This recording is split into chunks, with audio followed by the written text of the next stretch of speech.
6. Lucifer, Ahriman y la octava esfera. La segunda posibilidad de desarrollo de índole negativa consiste en lo siguiente.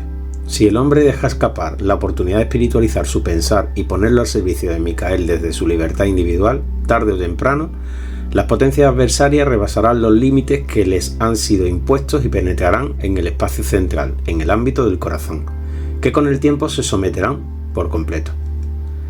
Entonces Lucifer y Ahriman se habrán apoderado del único espacio libre en el ser humano y habrán logrado en él una actuación común como la refleja el motivo lateral izquierdo del grupo escultórico. En él está representado Lucifer actuando desde arriba y Ahriman desde abajo, encontrándose en la esfera del centro en la que el ser humano es libre y dándose las manos en ella. Sabemos por numerosos resultados de la ciencia espiritual que Lucifer y Ahriman por lo general están luchando sin tregua el uno contra el otro, pero existe un ámbito en el cosmos donde actúan conjuntamente y se llama la octava esfera o la esfera del mal cósmico. Rudolf Steiner describe la esencia y el carácter de esta esfera en una conferencia que data de 18 de octubre de 1915, GA 254. En ella relata cómo Lucifer y Ahriman forman esta esfera conjuntamente. Lucifer trae a la evolución terrestre las imaginaciones del antiguo estado luna, que guardó de forma ilegítima, y Ahriman las llena con sustancias terrestres material, que adquiere así un carácter fantasmagórico. De este modo, existe la octava esfera como una cosa completamente errónea en el universo y forma un mundo de fantasmas. Véase la GEA anterior. Al lado del mundo terrestre, un mundo repleto de imaginaciones condensadas, es decir, de imaginaciones rellenadas con materia. En consecuencia, un ser humano que esté bajo la influencia de la octava esfera percibirá el mundo espiritual como una especie de doble sutil de lo físico. Aquellos que últimamente están hablando de materia espiritual, átomos suprasensibles, electricidad espiritual y conceptos semejantes, se encuentran bajo su influencia. Desde esta fuente, hoy en día se están extendiendo una especie de materialismo oculto, que si consideramos sus consecuencias es mucho más peligroso que el materialismo común. Entonces el materialismo se traspasa al ámbito oculto y se convierte así en ocultismo, el ocultismo en materialismo. Lucifer intenta así seducir al hombre desde la octava esfera mediante diferentes variedades de clarividencia visionaria, que hoy están muy extendidas por todo el mundo. En la conferencia mencionada, Rudolf Steiner explica que cada vez que se rendía admiración a lo que se traía como clarividencia visionaria, se trataba de una expresión del amor perverso hacia la octava esfera. Este amor perverso es lo que quiere suscitar Lucifer en el ser humano para alcanzar sus metas. En cambio, Ahriman quiere conferir a esta clarividencia visionaria un carácter tal que el hombre que sucumba a su influencia no sea capaz de conservar su libre voluntad. Esto sucede cuando, por ejemplo, el elemento de la libre voluntad se transforma en clarividencia visionaria. Entonces, el hombre ya está en la octava esfera. Ahriman utiliza esa libre voluntad que ha conquistado para crear los fantasmas con los que puebla la octava esfera. De allí podemos ver que cuando se ata la libre voluntad se van creando, en cierto modo, los fantasmas de la octava esfera. Finalmente, Rudolf Steiner resume todo lo que acaba de decir en este sentido sobre las intenciones de las potencias adversas con las siguientes palabras. Esta intención de Lucifer y de Ahriman no conduce a nada menos que a hacer desaparecer todo el desarrollo de la humanidad en la octava esfera, de modo que tomaría otro rumbo. Esta absorción del hombre por la octava esfera solo sería posible si Lucifer y Ahriman lograran de hecho conquistar el espacio libre del centro, este ámbito del corazón, para aislar así al hombre de su unión con el yo superior. Esto tendría por consecuencia que el hombre volviera la espalda a las jerarquías superiores, lo que terminaría con la sumisión completa al dominio de las potencias adversarias, no solamente luciférica y ahrimánica, sino en el ulterior transcurso también de las potencias asúricas mucho más peligrosas y finalmente del demonio solar mismo. Si no establece desde ahora una relación consciente con el Cristo etérico como fuente principal de ayuda en la lucha contra los espíritus del mal, el hombre no será capaz de resistirse por sus propias fuerzas a los otros dos adversarios mucho más poderosos que les atacarán cada vez con más fuerza. Pero antes de que un hombre llegue a estar expuesto plenamente a estas dos últimas potencias adversarias, experimentará una actuación reforzada de los seres luciféricos y arimánicos en su propio ser. Si ha permitido que estos conquisten el espacio interior en las direcciones delante, detrás y arriba abajo, que, como hemos visto, están relacionadas con el sentimiento y la voluntad, experimentará entonces lo siguiente. Los espíritus luciféricos que actúan desde delante y desde arriba comienzan a influir más intensamente sobre su cuerpo astral y se le aparecerán como seductores durante el sueño o en estados visionarios tenidos como medium. Con sus apariciones maravillosas intentarán llevar al hombre a seguir sus intenciones y metas. Se le presentarán como los grandes seductores. En vez del Cristo etérico en el mundo espiritual solamente verán ángeles luciféricos, pero se le manifestarán como figuras de una belleza y grandiosidad fuera de lo común. En ellos se mostrarán las propiedades características de cada una de las direcciones.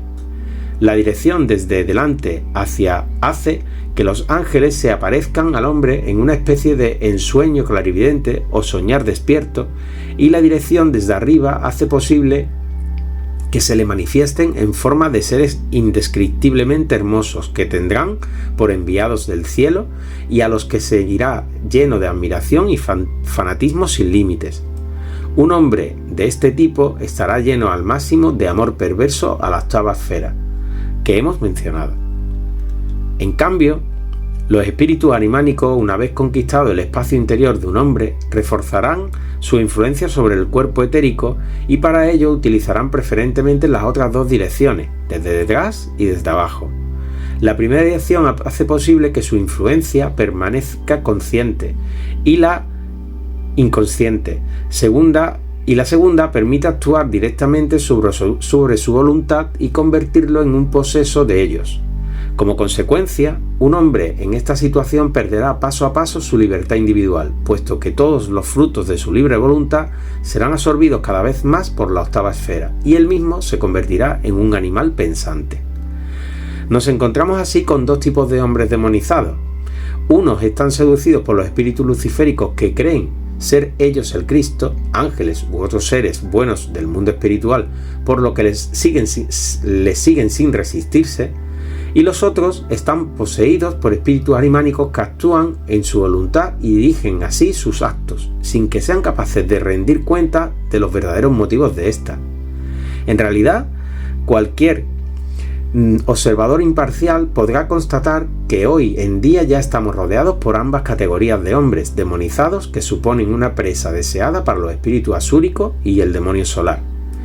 En su conferencia del 22 de octubre de 1920, GA200, Rudolf Steiner describe la aparición de estas dos categorías de hombres y establece también una relación con factores geográficos espirituales. Así, los hombres poseídos por demonios arimánicos en su subconsciente voluntad, pero que no saben nada de ello, aparecerán por lo general en Occidente. En cambio, los hombres seducidos por ángeles luciféricos que se les aparecen en visiones de belleza indescriptible se podrán encontrar más bien en el este de Europa y en dirección hacia Asia. En el ámbito de la política y la economía, en relación con la globalización, podemos observar la actuación de hombres del primer tipo poseídos en su subconsciente por demonios arimánicos. En cambio, en Oriente se pueden encontrar hombres del segundo tipo.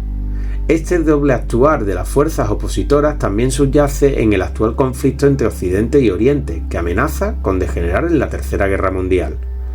La posesión por espíritu arimánico suscita en Occidente la ambición desenfrenada por el poder mundial, y en Oriente un afán misionario desmedido en la expansión de concepciones del mundo religiosas y espirituales muy arraigadas que desde hace tiempo ya no responden a las metas ni las tareas de la época actual. Como consecuencia, Occidente es inundado cada vez más por las enseñanzas de los gurús orientales y los maestros ocultos más variados, inspirados por ángeles luciféricos, que intentan anunciar nuevas revelaciones, supuestamente provenientes de entidades superiores que pretenden salvar a la humanidad de las catástrofes inminentes.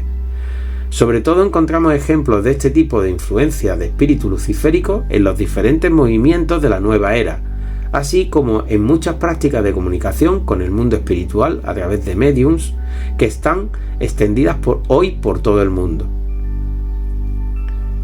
7. La gran decisión de la humanidad.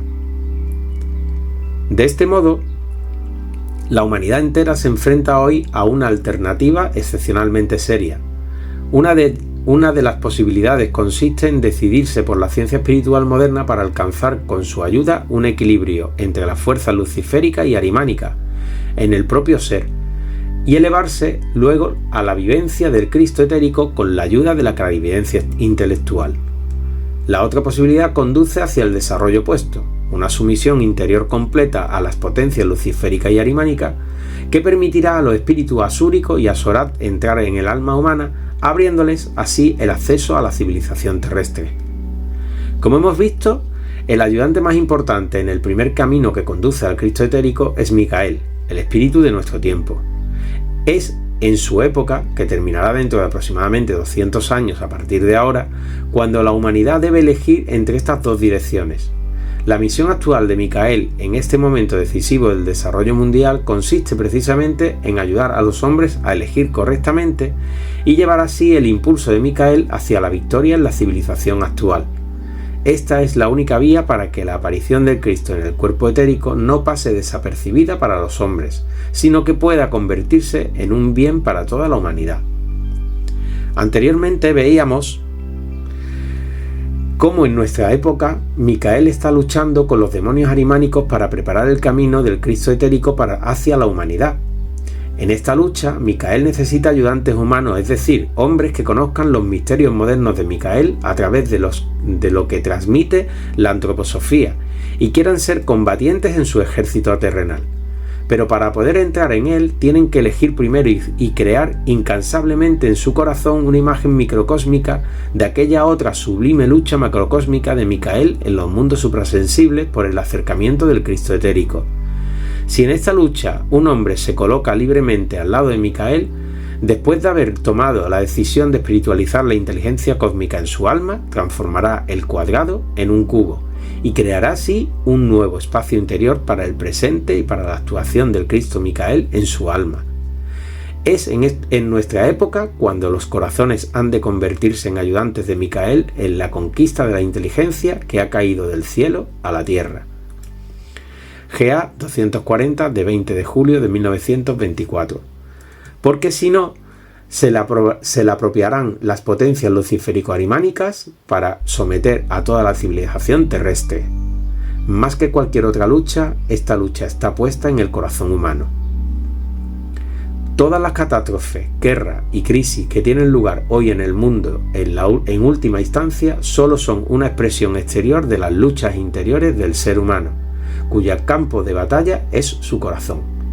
Refiriéndose a nuestra época, la transición del siglo XX al XXI, Rudolf Steiner se dirige en realidad a los antropósofos de hoy cuando dice en 1924: y en el transcurso de este siglo XX, cuando haya transcurrido el primer siglo desde el fin del Kali Yuga, la humanidad se encontrará ante la tumba de toda la civilización, o bien al comienzo de una nueva época en la que en las almas de los hombres que en sus corazones hayan hecho la síntesis entre la inteligencia y la espiritualidad, tendrá lugar la lucha micaélica a favor del impulso de Micael.